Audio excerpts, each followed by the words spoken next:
Guys, good afternoon. Magluluto ako ngayon guys ng sinigang na isdang yellowfin.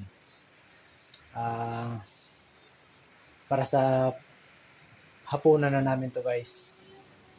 Bali, bago ang lahat guys, paki-subscribe naman ang aking YouTube channel. Paki-like and share na rin. At huwag kong kalimutan paki-pindot ng notification bell para updated naman kayo sa mga i-upload kong video. Ito na guys yung niluluto ko.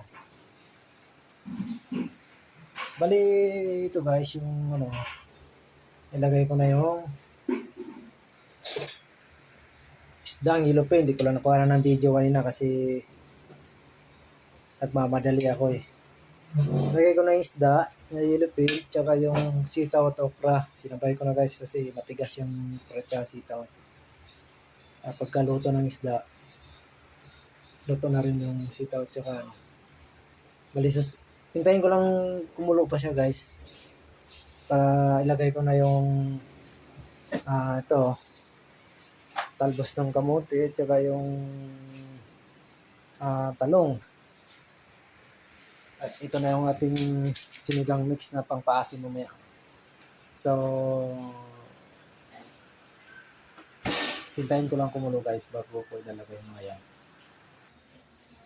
Tara guys, kumulo na. Hinahin ko lang muna yung apoy. Akin muna ang titimplahan.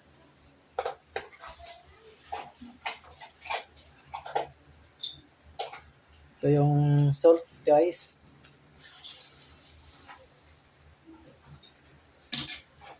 Ilalagay ko na yung magic sarap. Titimplahan ko na ng pampalasa.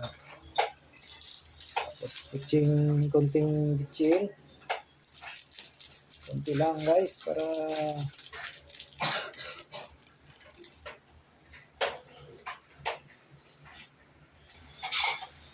ito na guys, ilalagay ko na yung aking talong, pangsahaw na talong. Tapos yan. Bali maya lang bago ko ilagay yung talbos ng kamote mga idol. Okay guys, ilalagay ko na yung talbos ng kamote. Talbos kamote lang malakas. Yan na yung magpapasarap talaga sa sinigang na isda.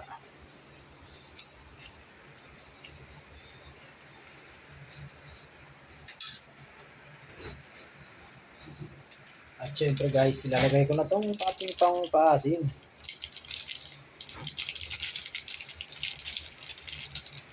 Ayaw pa malaglag Ayan mga idol.